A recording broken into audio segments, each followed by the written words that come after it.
स्वागत है आपका पाठशाला में। तो आज हम लोग करने वाले DPP class 12th system of particle and rotational motion की। तो यहाँ पे देख लेते हैं फर्स्ट क्वेश्चन। फर्स्ट क्वेश्चन है a car weight 1800 kg, the distance between its front and back axle. Axle मतलब जो चक्का होता है ना, अगर हम बताएं आपको आ गया मेरा ओके।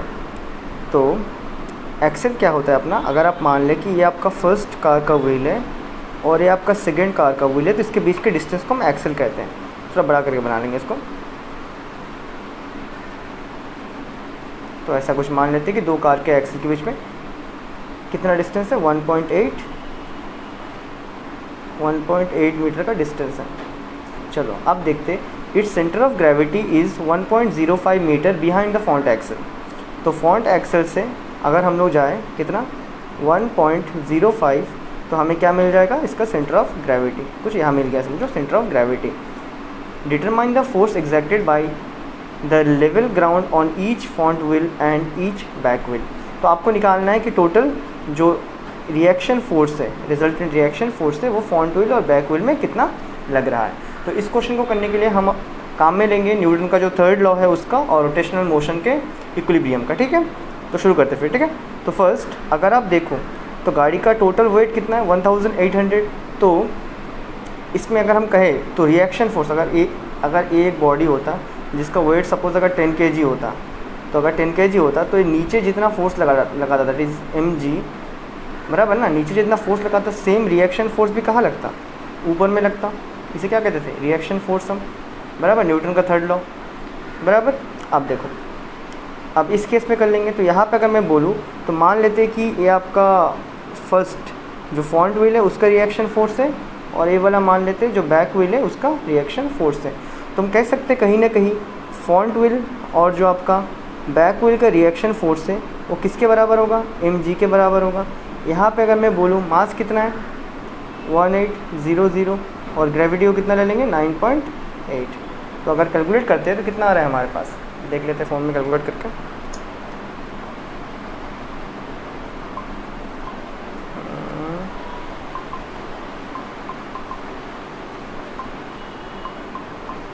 तो हमारे पास आ रहा है 17640 न्यूटन, बराबर।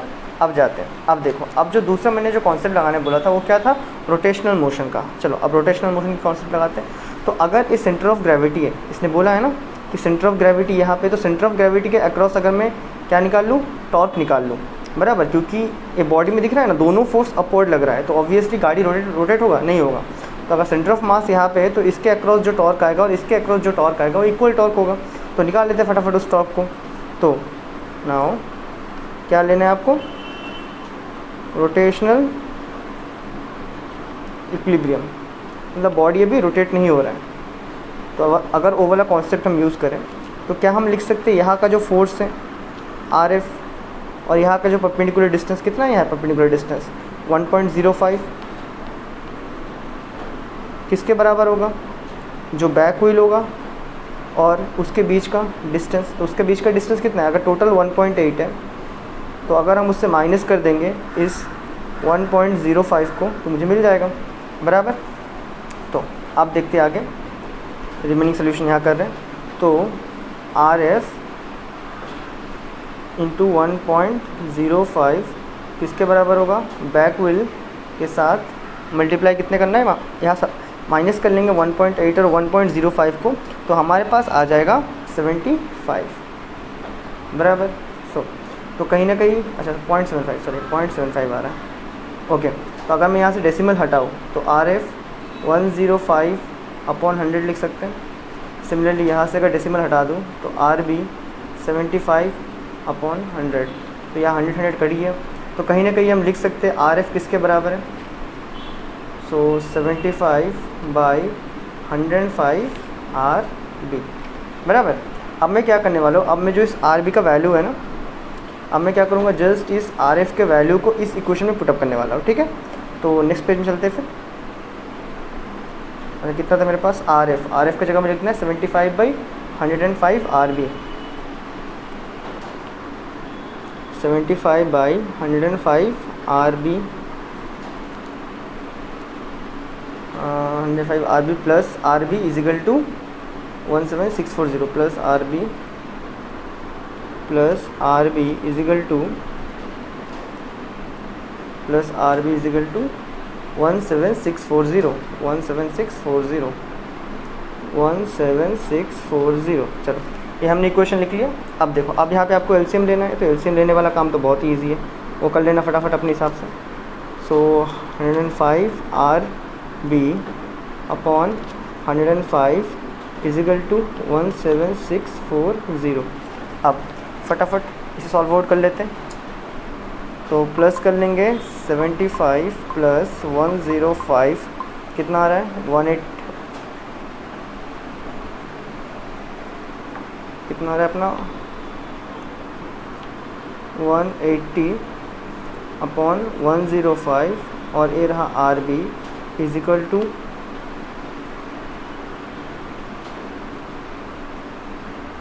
17640 बराबर। अब देखो, अब इसे तो सॉल्व करना सबको आता है ना, सो आर बी इजिकल टू किसके बराबर हो जाएगा 17640 इंटू 105 अपॉन ये जब इस तरफ आ जाएगा डिवाइड हो जाएगा 180। इसे सॉल्व आउट कर लेंगे तो हमारे पास आर बी कितना आ रहा है, कर लेते हैं एक ही हाथ में, 17640 इंटू 105 डिवाइडेड बाई 180, तो हमारे पास आ रहा है 10290 न्यूटन। अब देखो आर बी का वैल्यू पता चल गया। अब इस आर बी के वैल्यू को स्टार्टिंग इक्वेशन में पुट करते हैं, ठीक है। जो पहले हमने इक्वेशन बनाया था ना यहाँ पे, ये वाली इक्वेशन, इसमें आर बी का वैल्यू को पुट करेंगे।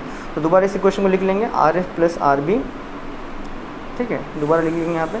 तो कहीं ना कहीं लिख सकते हैं R F plus R B किसके बराबर आया था हमारा 17640 के बराबर आया था।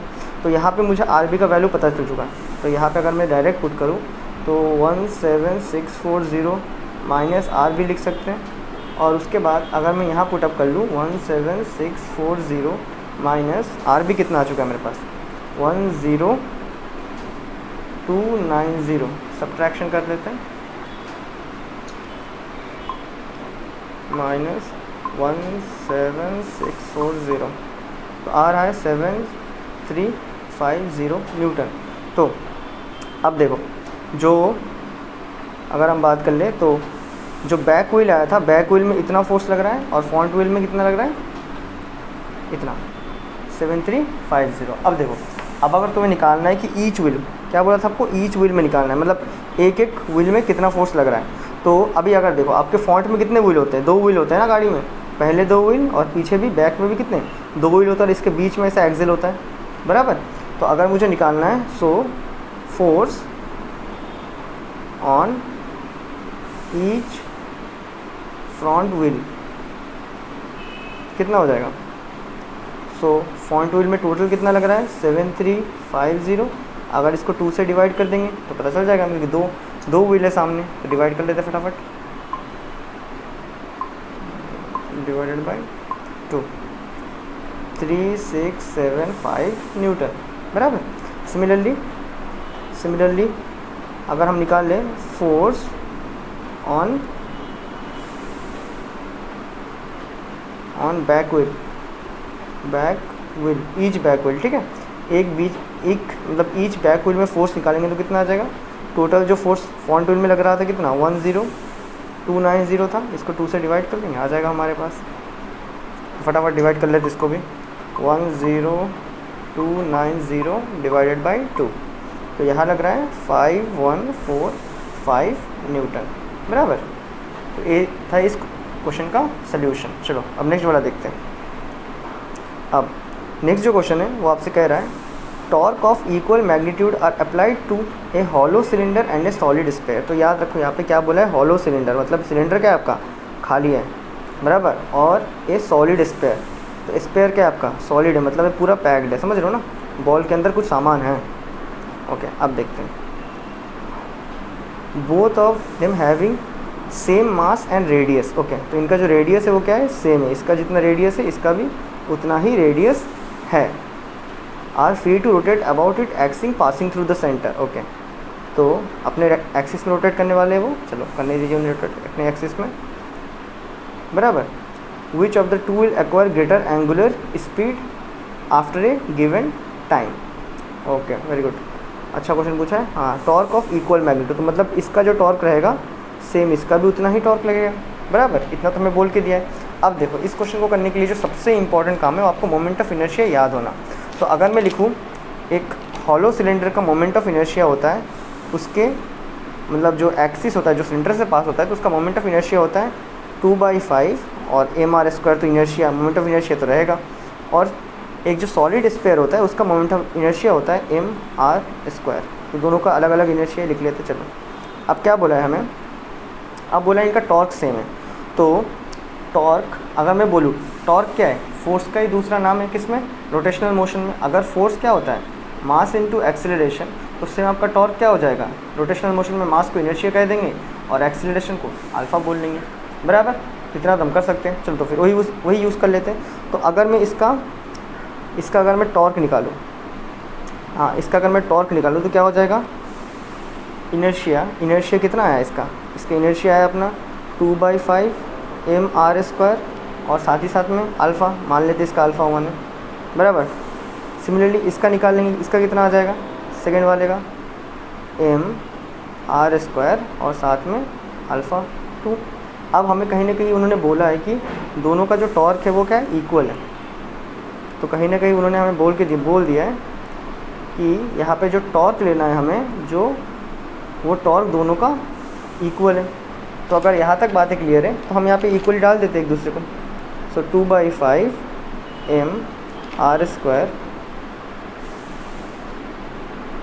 mr² अल्फ़ा 1 प्लस नहीं इज इक्वल टू mr²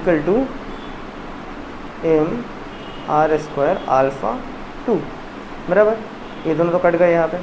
तो कहीं ना कहीं हम लिख सकते हैं अल्फ़ा 1/अल्फ़ा 2। अल्फ़ा 1 मैंने यहीं पे रखा, अल्फ़ा 2 को यहाँ ला दिया, यहाँ मतलब इस तरफ ला दिया, 5 वहाँ चले जाएगा और 2 यहाँ आएगा। तो कह सकते हैं कंपेरेटिवली अल्फ़ा 1 क्या है, ग्रेटर, न्यूमरेटर इसका ग्रेटर आ चुका है ना, दिख रहा है ना आपको। सो क्या कह सकते हैं, अल्फ़ा 1 इज़ ग्रेटर। अल्फ़ा 1 मतलब किसका ग्रेटर हो गया, आ गया हमारा, हाँ। तो हमारा इस चीज़ का ग्रेटर आ चुका है अल्फ़ा 1। सो अगर इसका अल्फ़ा 1 ग्रेटर आया तो इसका वेलोसिटी भी क्या होगा,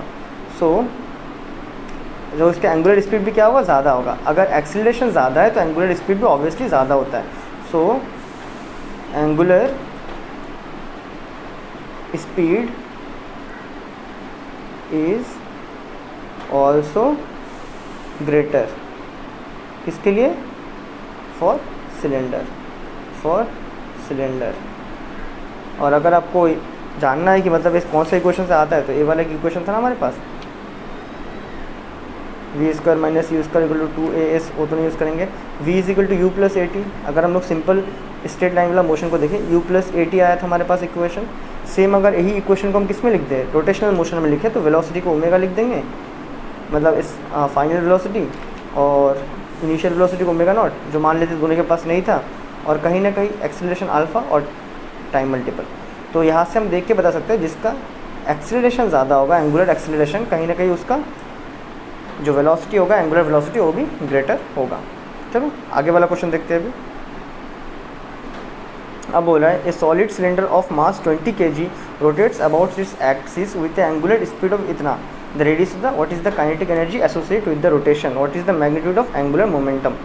ओके, तो बनाते पहले ड्राइंग बनाते हैं। A solid cylinder of mass, तो हमारे पास सिलेंडर क्या है, एकदम सॉलिड है, मतलब इसके अंदर इस बार कुछ भरा हुआ है, ठीक है, खाली नहीं है सिलेंडर।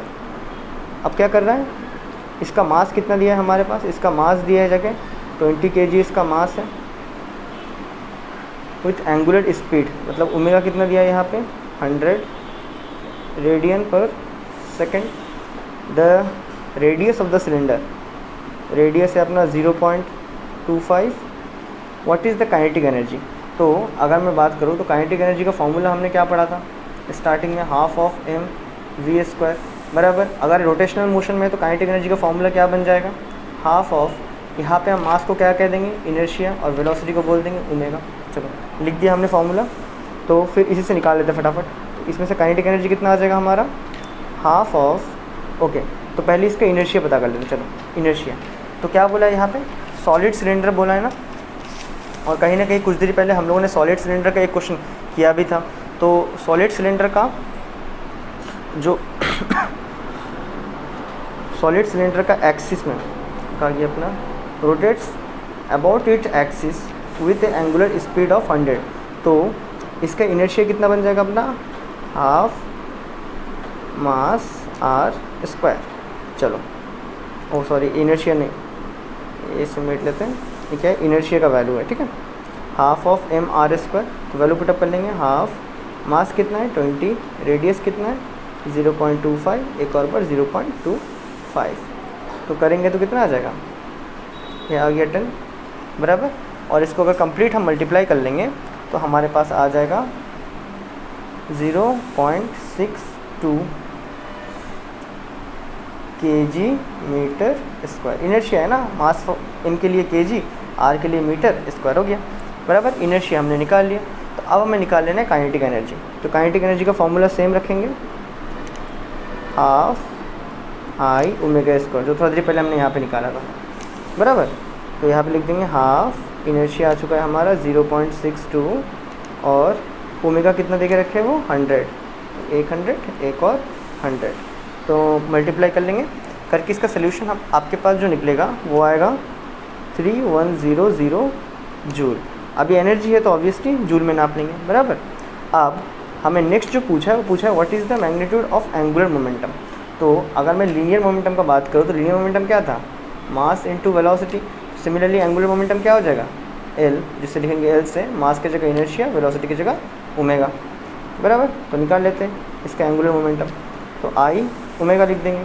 आई कितना आया था हमारे पास यहाँ से देखो 0.62 और ओमेगा कितना देके रखें 100, तो इन दोनों को मल्टीप्लाई कर लेंगे तो कितना आ जाएगा अपने पास 62 kg मीटर पर सेकेंड स्क्वायर, या फिर आप चाहे तो इसे ऐसा भी लिख सकते हो 62 जूल सेकेंड। दोनों यूनिट एकदम सही है, ठीक है, कन्वर्टेबल यूनिट्स है। ये एकदम फंडामेंटल वे में लिखा है और ये थोड़ा स्टैंडर्ड वे में लिखा है बराबर। आप दोनों लिख सकते हैं, कोई दिक्कत नहीं, कोई भी एक लिखने से चलेगा। चलो अब देखते हैं ये वाला क्वेश्चन को।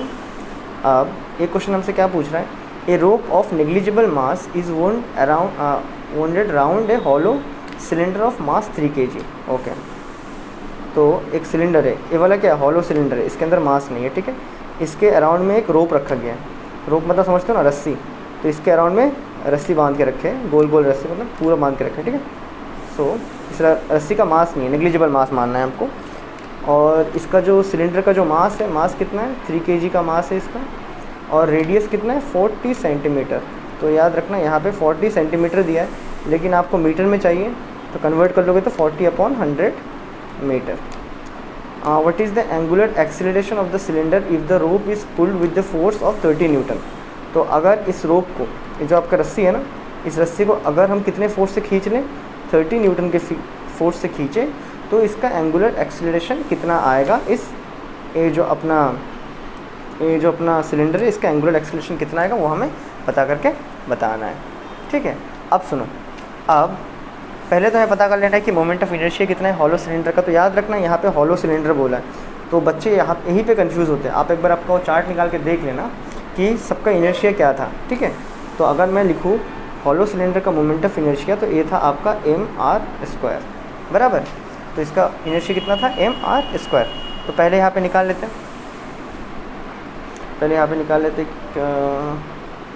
इनर्शिया कितना आ जाएगा, I = mr²। उसके बाद I मास कितना है इसका 3 है, रेडियस कितना दिया है हमारे पास 40 सेंटीमीटर। ऐसा यूनिट में लिखना है आपको वैसे 40/100, क्योंकि सब मीटर में कन्वर्ट करके ही लिखना है। तो इसको हम सॉल्व कर लेंगे, हमारे पास आ जाएगा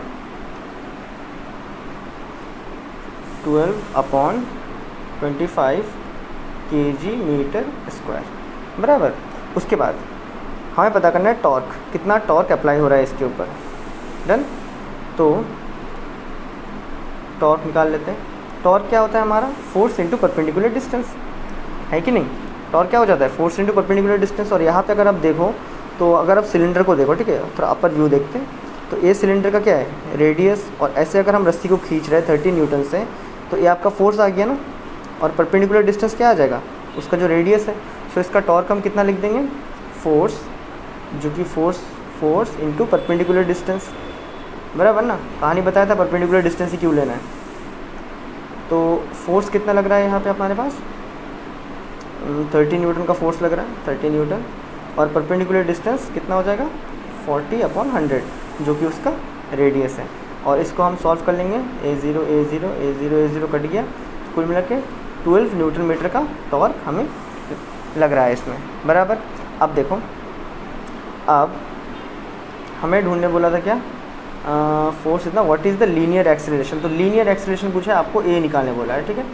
तो अभी देखो, पहले इससे एंगुलर निकाल लेते हैं। हमें पता है टॉर्क क्या होता है, टॉर्क कहीं ना कहीं किसके बराबर होता है, मतलब ठीक है, फिर से एक बार रिलेशन ड्राइव कर लेते हैं, मतलब पुराने टॉपिक से। तो यहाँ देखो, यहाँ नोट देखो, एक हमने पढ़ा है फोर्स किसके बराबर होता है, मास इंटू एक्सेलरेशन के बराबर। तो कहीं ना कहीं हम बोल सकते हैं टॉर्क किसके बराबर रहेगा, मास की जगह इनर्शिया लिख देना है, एक्सेलरेशन की जगह अल्फा लिख दो।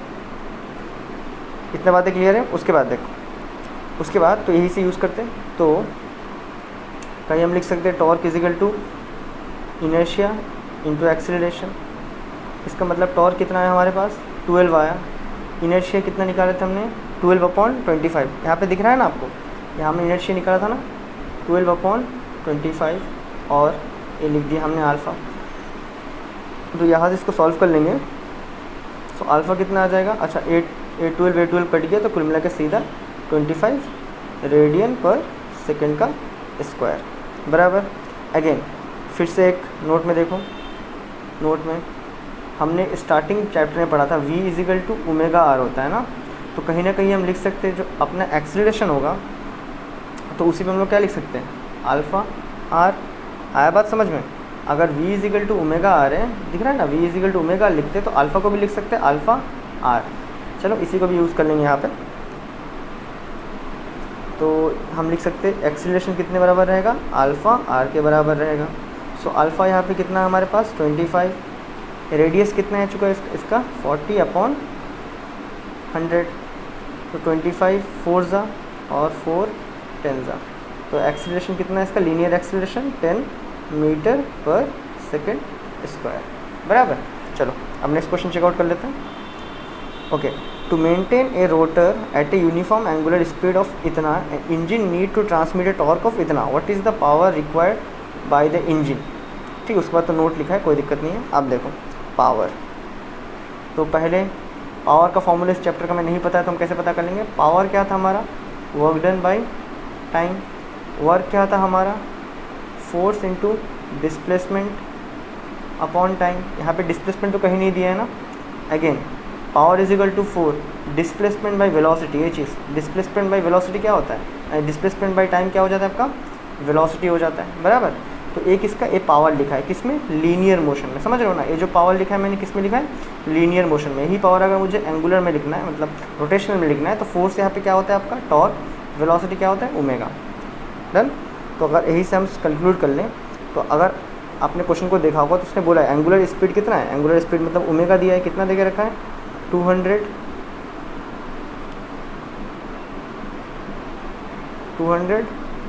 रेडियन पर सेकेंड दिया है। उसी तरह अगर आप टॉर्क देखो, तो टॉर्क कितना मेंशन किया है उन्होंने 180 न्यूटन मीटर का टॉर्क भी मेंशन किया है। तो अगर हम इसमें से डायरेक्ट निकाल दें कि हमें पावर कितना मिलेगा, तो पावर के लिए हम क्या लिख देंगे, डायरेक्ट पावर का formula, power is equal to क्या होता है आपका torque into velocity, torque into angular velocity. तो यहाँ पे टॉर्क कितना आ चुका है हमारे पास 180 जो क्वेश्चन में दिया हुआ था, और एंगुलर वेलोसिटी है 200। सो इसे हम मल्टीप्लाई कर लेंगे, इसे आपको डायरेक्ट मल्टीप्लाई करना है, 3 0 तो आपको यही से मिल जाएगा, 1 2 3, फिर 8 2 ज़ा 16, 2 1 ज़ा 2, 1 कैरी 3। तो इतना वाट का पावर यूज़ हो रहा है। अगर इसको हम किलोवाट में लिख देंगे 36, और किलो के लिए 3 0 1 2 3, तो किलो लिख दिया, किलो वाट, इतना पावर का कंजम्पशन है, बराबर। अब आगे वाला क्वेश्चन देख लेते हैं। ओके, अब देखो a metre stick is balanced on a knife edge at its centre. Okay, तो यहाँ सुनो, यहाँ पे मीटर स्टिक बोला है, ठीक है ना, याद रखना 1 मीटर में कितने 100 सेंटीमीटर होते हैं, ठीक है। तो तो इस मीटर स्टिक को किस में बैलेंस किया गया है, उसके सेंटर में।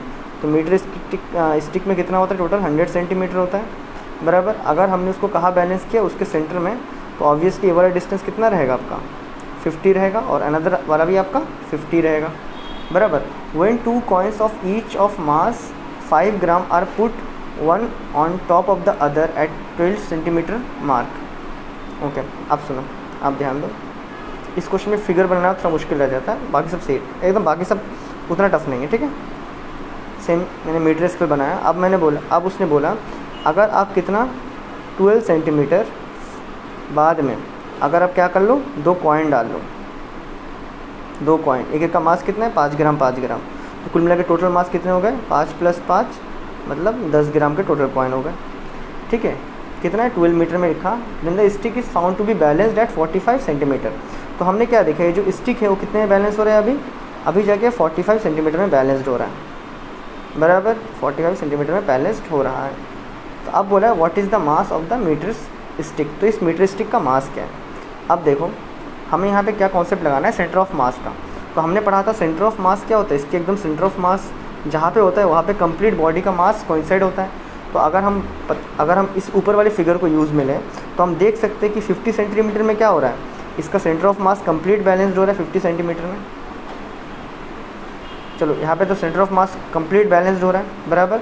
अब उसने क्या बोला है, अभी 45 सेंटीमीटर दूर में अगर हम प्लेस करें 45 सेंटीमीटर में, अच्छा अभी जब हमने 2 कॉइन प्लेस कर दिया तो एक स्केल कहाँ बैलेंस हो रहा है 45 सेंटीमीटर में। तो अगर एक टोटल 50 है, सेंटर ऑफ मास इसका 50 में है, अभी अगर 45 में बैलेंस हो रहा है, तो अभी ये फ़िलहाल ये डिस्टेंस कितना हो जाएगा आपका, ये हो जाएगा 5 सेंटीमीटर वाला, बराबर। यहाँ पे क्या हो रहा है, टोटल जो यहाँ पे किसका मास, टोटल मास किसका, आपका स्केल का यहीं पे कोइंसाइड हो रहा है, स्केल का टोटल मास यहीं पे कोइंसाइड हो रहा है। और यहाँ पे तो कितना है 10 ग्राम का मास है, दिख रहा है ना। अब देखो अब ये वाला पूरा 45 है और ये वाला 12 है, तो यहाँ से ये वाला डिस्टेंस कितना हो जाएगा आपका बताओ, ये हो जाएगा आपका 45 - 12, तो कुल मिलाकर कितना 33 सेंटीमीटर।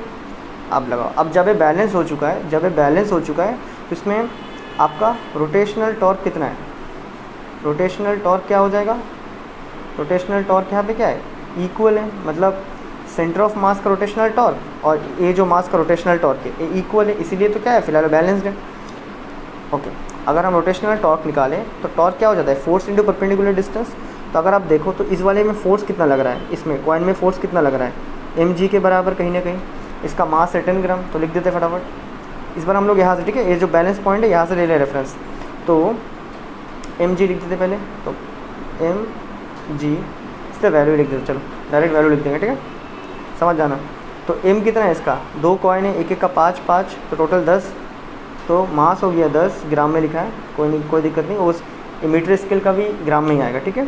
मास लिखा है 10, मैंने लिख दिया g, बराबर। तो ये हो चुका है अपना फोर्स। परपेंडिकुलर डिस्टेंस कितना है, यहाँ से यहाँ तक का डिस्टेंस कितना है आपका, अभी निकाला था 33 सेंटीमीटर, इजिकल टू जो सेंटर ऑफ मास वाला जो रहेगा पूरा कोइंसाइड उसका भी सेम होगा, उसमें फोर्स कितना लग रहा है mg के बराबर फोर्स लग रहा है, और डिस्टेंस कितना है यहाँ से वहाँ तक का,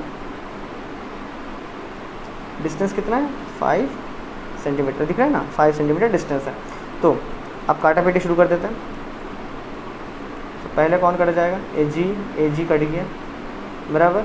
अब 5 2 × 10, तो बचा क्या यहाँ पे 2 और 33 इजिकल टू मास, तो कितना आ जाएगा 66 ग्राम।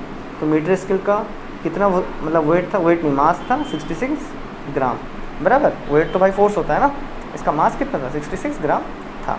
चलो अब नेक्स्ट क्वेश्चन देख लेते हैं। Okay, a hoop of radius 2 metre weighs 100 kg is rolled along a horizontal floor so that its center of mass has a speed of 20 centimeter.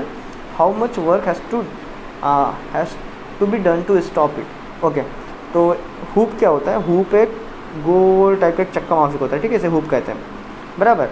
अब सुनो, इसका मास कितना दिया है, अच्छा इसका रेडियस भी दिया है हमारे पास, इसका रेडियस कितना है, इसका रेडियस है जगह 2 मीटर, इसका वेट कितना है 100 kg, बराबर। It roll on A horizontal floor so that it centre of mass has a speed of, centre of मास इसके सेंटर में होता है, इसका स्पीड कितना है आपका 20 सेंटीमीटर पर second. How much work has to be done to stop it. अभी देखो जितना वर्क ए कर रहा होगा घूम घूम के, उतना ही वर्क हमें अप्लाई करना होगा इसको, अगर हमें रोकना है तो। डन। आप देख लो, तो एक किसका है, यहाँ पे आपको बोला है कि रोल्स, तो यहाँ पे रोलिंग मोशन का फंडा यूज़ करते हैं। तो हमने क्या पढ़ा था, रोलिंग मोशन में काइनेटिक एनर्जी क्या होता है, एक तो काइनेटिक एनर्जी हो जाता है इसका जो उसकी इनर्शिया के द्वारा होता है, that is your half of mass की जगह इनर्शिया, वेलोसिटी की जगह ओमेगा का स्क्वायर लिख दिया। इनर्शिया का जो इनर्शिया जो क्रिएट कर रहा है काइनेटिक एनर्जी, और एक क्या था जो इसका सेंटर ऑफ मास, इसका सेंटर ऑफ मास तो लीनियरली मूव करता है ना, याद करो रोलिंग मोशन वाला, याद करो half of M V square, जो उसका सेंटर ऑफ मास का जो वेलोसिटी था उसके साथ। अब देखो अभी यहाँ पे देखो मुझे कहीं भी ओमेगा और आई का जिक्र नहीं किया है, तो कहीं ना कहीं मुझे बस एक ही वेलोसिटी दिया है, तो मुझे इसी को यूज़ करना पड़ेगा, बराबर। तो करने के तो बहुत तरीके हो सकते हैं, फिलहाल हम क्या कर लेते हैं, इसके इनर्शिया लिख लेते हैं। इसके इनर्शिया आ जाएगा आपका M R square, circular disc है तो एम आर स्क्वायर आएगा, बराबर। अब इनर्शिया तो हमने लिख दिया। अब v equal to omega R पढ़ा है हमने, तो कहीं ना कहीं हम बोल सकते हैं ओमेगा इजिकल टू क्या हो जाएगा आपका v बाई आर, बराबर। अब देखो इसी को पुटअप करते हैं, यहाँ पे हाफ डाल दिया हमने, i कितना है M R square inertia, omega कितना आ जाएगा, ओमेगा स्क्वायर है, 2 ओमेगा लिखना है, एक ओमेगा v बाई आर, एक और ओमेगा का v बाई आर, ठीक है। और साथ में तो ए वाला जो पार्ट था half of M V square. अब देखो ए आर पूरा कट गया, कुल मिला कह सकते हैं half of M V square, और यहाँ भी half of M V square. Done. अगर हम अच्छा देखो दोनों हाफ हाफ मिलके क्या हो जाएगा, कंप्लीट एम वी स्क्वायर बन जाएगा। डन। तो इसका मास कितना दिया है हमारे पास, 100 दिया है। वेलोसिटी कितना दिया है, अगर आप देखो 20 सेंटीमीटर पर सेकेंड। अगेन यहाँ पे कन्वर्जन की बात आ जाएगी, तो 100 मास केजी में दिया है, कोई दिक्कत नहीं। अब देखो 20 सेंटीमीटर, तो 20 सेंटीमीटर में कितना मीटर होता है, अपॉन 100, अच्छा यहाँ पे स्क्वायर भी था, अपॉन 100 बराबर 20 में क्या होता है, 20 अपॉन 100, सेंटीमीटर से मीटर में कन्वर्ट करोगे 20 अपॉन 100, यहाँ भी आ जाएगा 20 अपॉन 100, तो 100 कट गया, A0 कट गया, तो कुल मिला के आपके पास आ जाएगा 4 जूल, बराबर। तो इसको स्टॉप करने के लिए आपको कितना वर्क करना पड़ेगा, 4 जूल अमाउंट ऑफ वर्क करना पड़ेगा। चलो अब देखते हैं ए वाला क्वेश्चन। ए वाला क्वेश्चन हमसे पूछ रहा है, a bullet of mass 10 gram, speed इतना fired into a door and get embedded exactly at the centre, door is 1 metre wide. So एक डोर बना लेंगे, डोर का वाइड कितना है, ये कितना बोले हमारे पास 1 मीटर इसका वाइड है, बराबर। इसका वेट है जाके 12 kg। Done. It's hinged one and and rotate about vertical axis, okay कोई दिक्कत नहीं, बिना फ्रिक्शन का। Find the angular speed of the door just after the bullet embedded into it, okay. अब देखो हमें एंगुलर स्पीड निकालना है, तो पहले इसके लिए ये जो बुलेट है ना, बुलेट का ले लेते हैं, ये अपना बुलेट है। सो बुलेट का मास है जाके 10 ग्राम और स्पीड कितना है 500 मीटर पर सेकेंड, बराबर। तो यहाँ पे पहले टॉर्क निकाल लेते हैं, यहाँ पहले हम टॉर्क निकाल लेते हैं, कितना टॉर्क से बुलेट आ रहा है, तो बुलेट के लिए टॉर्क है, ठीक है, बुलेट का टॉर्क है। सो बुलेट का टॉर्क कितना हो जाएगा, फोर्स इनटू परपेंडिकुलर डिस्टेंस, बराबर। परपेंडिकुलर डिस्टेंस क्या हो जाएगा, इसके एग्जैक्टली आधा, क्योंकि यहाँ पे अगर सेंटर में आएगा तो इसका आधा में ही आएगा ना, 1/2 मीटर में आएगा। तो यहाँ का फोर्स को हम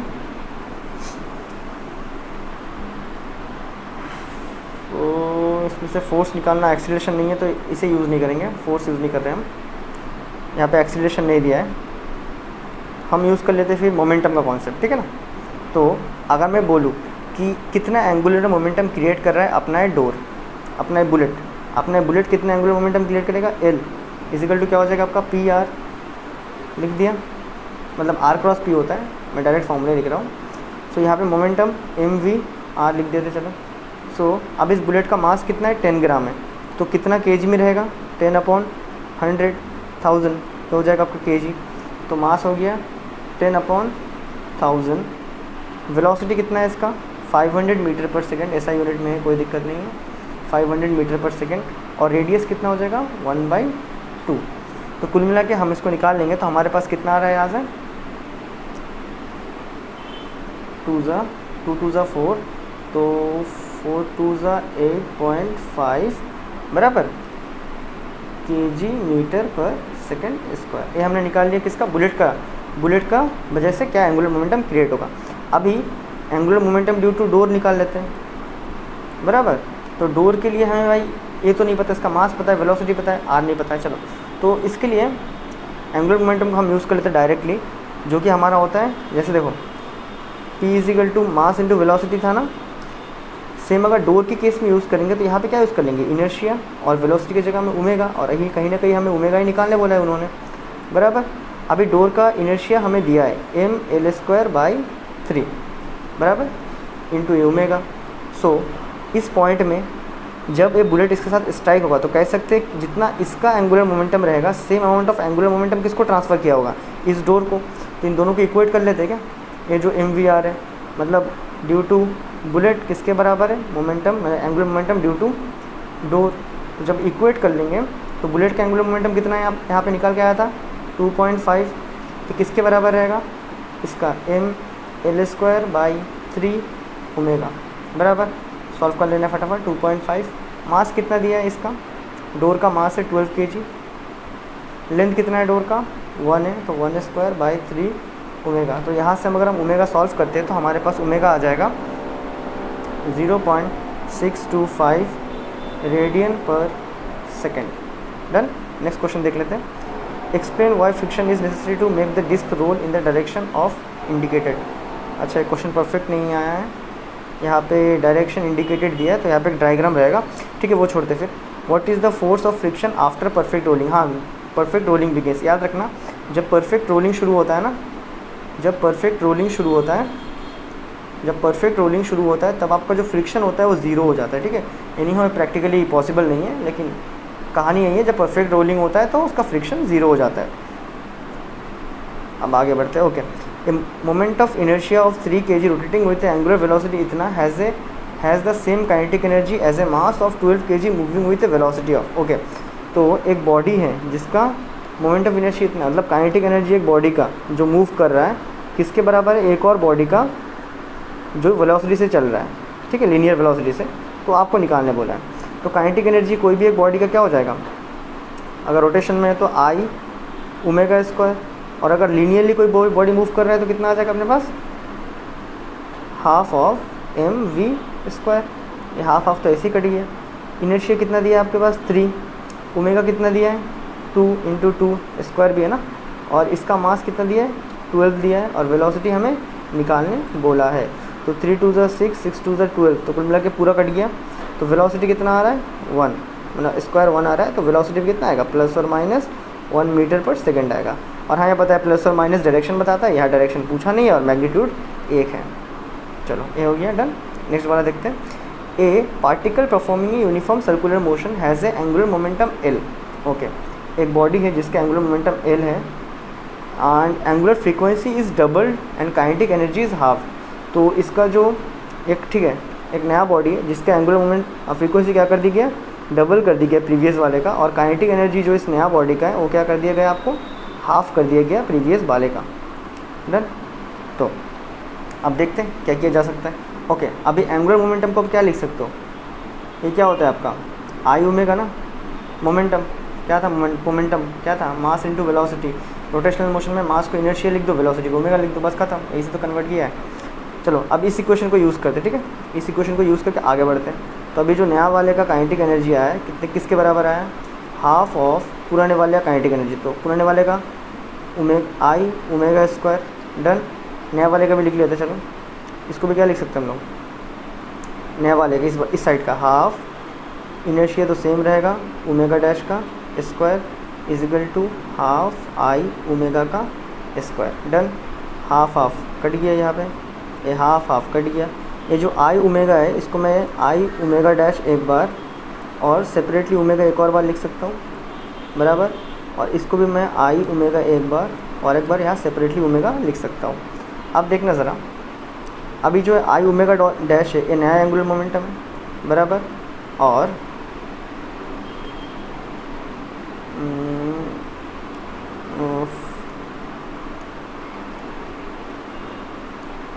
ये जो अपना I ओमेगा नया एंगुलर मोमेंटम है, और इसको ओमेगा डैश कितना आ चुका है वो हमें लिख देना यहाँ पे,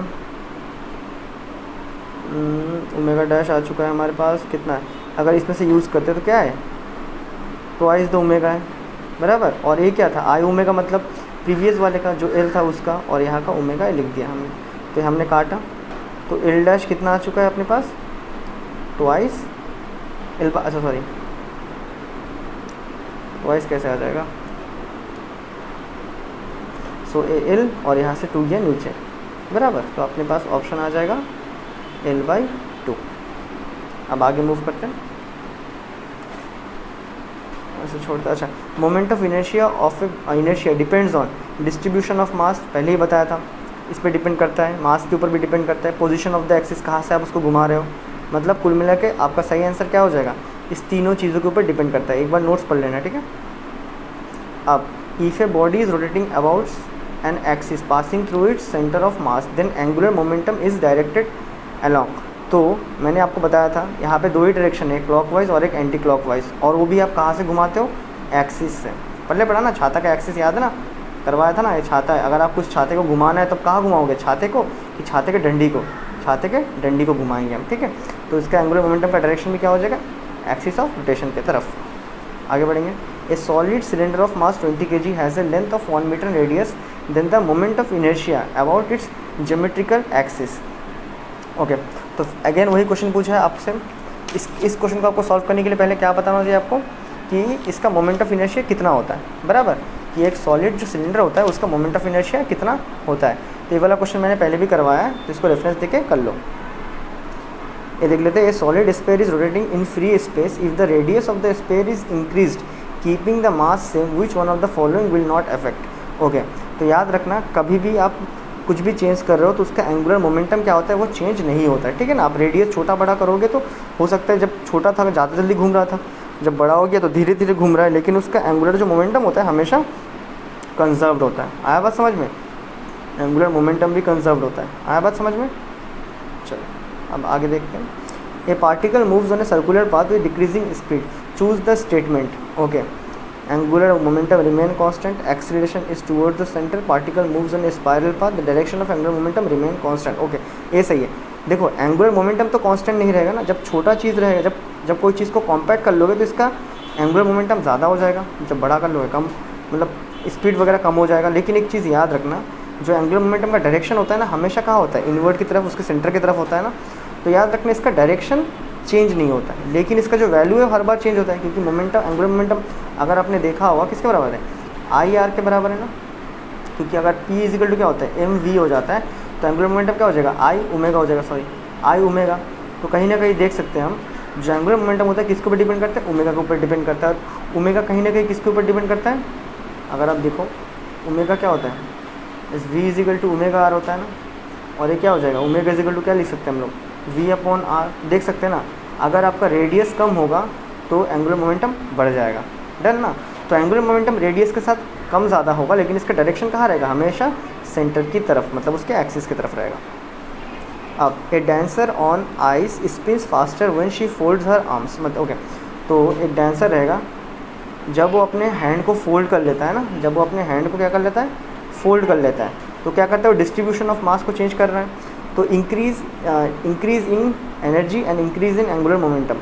ओके, जब अपने देखो, जब अपने हाथों को बड़ा बड़ा रखेगा तो रेडियस ज़्यादा है, अब थोड़ी देर पहले ही करते ना, यहाँ देख लो, जब रेडियस क्या रहेगा ज़्यादा तो एंगुलर मोमेंटम कम होगा, चलो ठीक है, तो अभी उसने रेडियस को कम कर लिया, अब उसने रेडियस को क्या कर लिया, कम कर लिया, तो एंगुलर मोमेंटम क्या हो जाएगा, ज़्यादा हो जाएगा। यहाँ देखो रेडियस कम होगा तो एंगुलर मोमेंटम ज़्यादा होगा, दिख रहा है ना, हाथों को छोटा कर लिया तो एंगुलर मोमेंटम ज़्यादा होगा, तो इंक्रीज़ इन एंगुलर मोमेंटम। तो इंक्रीज़ इन एंगुलर मोमेंटम का ऑप्शन कौन सा है, ए वाला डिक्रीज़ है, ए वाला इंक्रीज़ है, तो इस पर टिक मारो। और हाँ, एंगुलर मोमेंटम इंक्रीज़ हो रहा है तो एनर्जी इंक्रीज़ नहीं होगा, वो डिक्रीज़ होगा, इस गलती लिख दिया, डिक्रीज़ होगा, ठीक कर लेना अपने वर्कशीट में। Okay, for increasing the angular velocity of an object by 10% the kinetic energy to be increased. Okay, MCQ question है। अभी देखो एंगुलर वेलोसिटी को 10% बढ़ा रहे हो, मतलब अभी जो एंगुलर वेलोसिटी रहेगा वो कितने के बराबर रहेगा, 110/100, 10% ज़्यादा प्रीवियस वाले से, बराबर। या फिर आप सिंपली इसको ऐसे ही कर लो, रेशियो के टर्म पे समझ लेते हैं, रेशियो के टर्म पे तो 1.1 टाइम्स ऑफ ओमेगा रहा होगा। अभी इसका काइनेटिक एनर्जी कितना बढ़ेगा, तो काइनेटिक एनर्जी का formula half of I omega square, बराबर। अब देखो यहाँ पे हमने चेंज किसको किया बाय द वे, यहाँ पे हमने चेंज किया है ओमेगा को, तो लिख देंगे half I omega square. Omega मतलब 1.1 का आपका ओमेगा का स्क्वायर। इसका आप स्क्वायर कर लोगे कितना आ जाएगा,